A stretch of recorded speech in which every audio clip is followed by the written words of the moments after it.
Hello friends, this is Devpriya and you are welcome to Nunia Sir's English classes.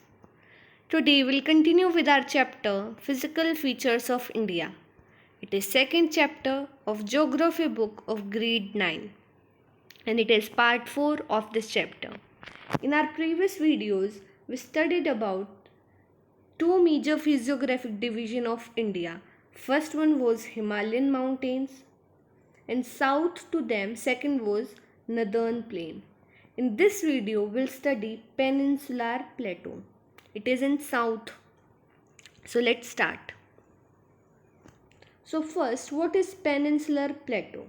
Actually this word is made up of two words. First is peninsular and second is plateau. So first, what is peninsular? A landmass which is covered by water from three sides. It is known as peninsular, like south part of our India. It is covered from water bodies from three sides, 1, 2 and 3. First one is Arabian Sea, second is Bay of Bengal and third is Indian Ocean. So this landmass or this part of our India, it is covered from water or surrounded by water from three sides. So it is known as peninsular part. Second is what is plateau? So tableland like structure, it is known as plateau. Suppose this is the mainland. In this part of land, it is elevated from mainland or uplifted from the mainland, and from above it is plain or equal like table. If it was irregular like this, we called it as mountains. But now it is plain, so it is plateau. So now what is peninsular plateau? When this kind of landform and landmass it is found on peninsular part, it is known as peninsular plateau. Now let's study it in detail. So a tableland composed of the old crystalline, igneous and metamorphic rocks. It is our peninsular part of our India. It is made up of old crystalline, means old soil and sand. Igneous rocks, means the cooled down molten magma. It is known as igneous. Third is metamorphic rocks, the hard and compressed rocks under temperature. They are known as metamorphic rocks. Our peninsular plateau of our India, it is made up of old crystalline, igneous and metamorphic rocks. So it was formed due to the breaking and drifting of the Gondwana land. I told you in the starting, this was the Eurasian plate and this was our Indo-Australian plate. When Indo-Australian plate, it drifted towards Eurasian plate, Himalayan mountains were formed. And with that, I told you 7 major cracks and some minor cracks are there in tectonic plates. So from those minor cracks, when our Indo-Australian plate, it floated on molten magma, that molten magma, it came out from those cracks and it formed the peninsular plateau. So the peninsular plateau is made up of black soil of volcanic origin, and that cooled down molten magma over millions of years, it converted into black soil of volcanic origin. Now the plateau has broad and shallow valleys and rounded hills. Now what are these broad and shallow valleys and rounded hills? Like this is our peninsular plateau part of our India. And on the western and eastern Ghats, valleys, hills are there. Mountains are there. We'll study eastern and western Ghat. Now space between peninsular plateau and these mountains or the ranges, it is known as shallow valleys. Valley like structure, it is created between hills and this plateau. So it is known as valleys. And rounded hills, like this is the rounded hills. We can say plateau. If it was irregular like this, we are calling it as mountain, but now its edges are soft and from top it is even and equal, so it is rounded hills. So two broad divisions of plateau, there are central highlands and Deccan plateau. So peninsular plateau of our India, it is divided into two main parts. First is central highlands. This is the central highland, main part of central highland. It is covering the main part of Madhya Pradesh. It is at the center of our India, central highlands. Second is Deccan plateau. So south to Central Highlands, Deccan Plateau is there. This one. So now let's study them one by one. First is Central Highlands. So part lying to the north of Narmada River. This is the Narmada River. The part which lies north to Narmada River, it is known as Central Highlands. Major part of the Malwa Plateau makes up Central Highland.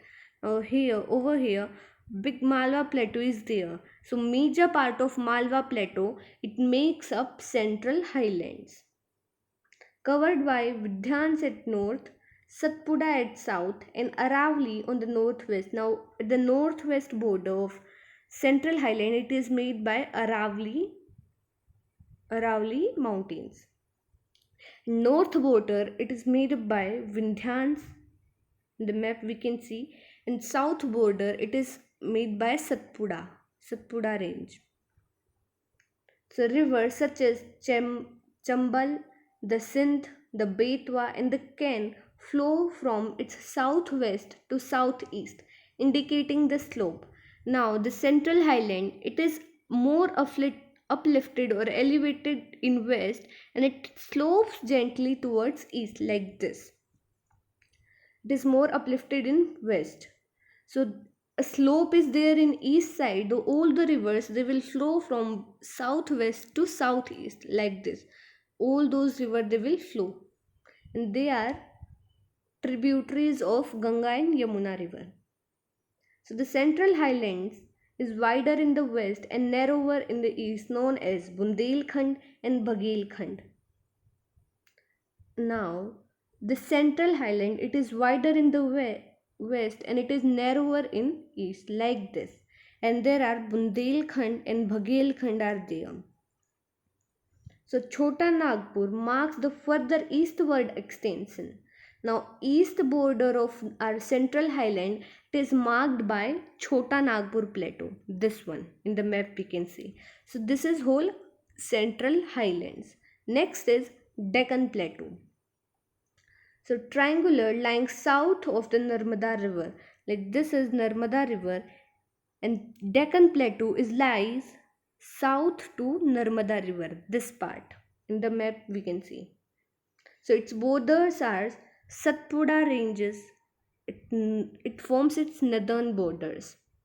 Mahadev, Kaimur Hills, and Maikal Range are its eastern borders. Now at the eastern side, this side, Mahadev Hills, Kaimur Hills, and Maikal ranges are there, and it forms its eastern border.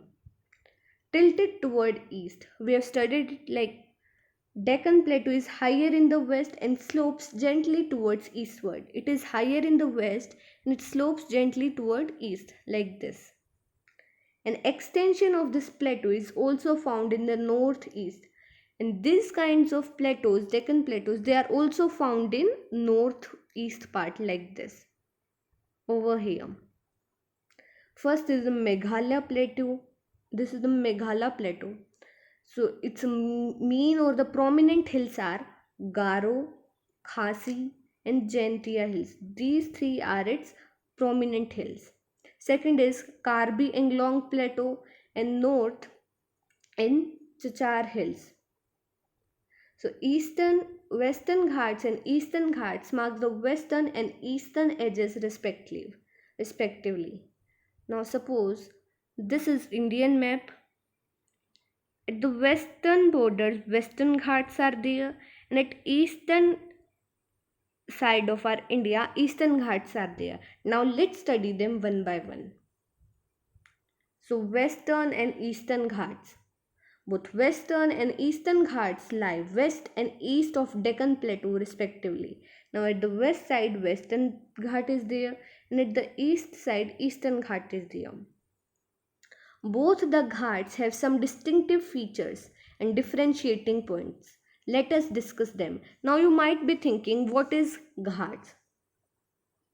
So the passes between hills or the mountains, they are known as Ghats, like this part. The passes between two mountains, which is used for passing any area or for the communication purpose of for any place which is connected to states or anything. that is known as Ghats. Now let's see their differentiating points. So Western Ghats and Eastern Ghats. Western Ghats, it is continuous and can be crossed through passes only.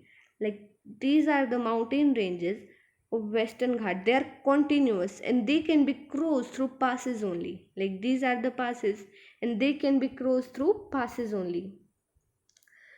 Eastern Ghats are discontinuous, irregular, and dissected by rivers. Now, Eastern Ghats, they are not continuous, they are irregular, and they are discontinuous, and they are dissected, means cut and separated by rivers. Rivers are flowing there. So, higher than Eastern Ghats, average elevation is 900 to 1600 meters. So Western Ghats, they are higher or the loftiest than Eastern Ghats. Their average height is 900 to 1600 meters. Eastern Ghats, their average height is 600 meters. Western Ghat, they stretch from the Tapi to the south of the Nilgiris. Now suppose this is Indian map. Here Tapi river is there. So Western Ghats, they stretch from Tapi and they are up to Nilgiris in south. And Eastern Ghats, they stretch from Mahanadi Valley to the Nilgiris. Now over here Mahanadi is there. They stretch from Mahanadi to Nilgiris. Now over here they both meet. So they are from Mahanadi to Nilgiris. Western Ghats cause orographic rain. So what is this orographic rain? Like these are the Western Ghats. When wind will come, humid wind, it will bring rain with it. Now this part of Western Ghat, this part of these mountains, these are, as we know, Western Ghats, they are very long and very high. So they will not let that wind go away. And that rain, it will fall here only, at this side of this. So it is known as orographic rain. Rain brought by Western Ghats. It is known as orographic rain. So highest peak of Eastern Ghat is Mahendragi, whose height is 1501 meters. So highest peak of Eastern Ghat is Mahendragi, whose height is 1501 meters. Height progressively increase from Anamudi, and whose height is 2695 meters. So Western Ghats, their heights increase. Like this is Indian map. Here Western Ghats are there. When they will start from Tapi river, their height will be not that much high. But when they will go to south, their height will progressively increase. And their average or the highest height will be 2695 meters. Chevrolet Hills and Javadi Hills are located to the southeast of it. Now at the Eastern Ghats, it's south of Eastern Ghats, Chevrolet Hills and Javadi Hills are found. They are located there at the southeast of Eastern Ghats. So this was all about Peninsular Plateau. We have covered the whole topic Peninsular Plateau, and in our next video we'll see fourth major physiographic division of India, that is the Indian desert. So hope you understood it very well. So like the video, share it, and also don't forget to subscribe our channel. Thank you.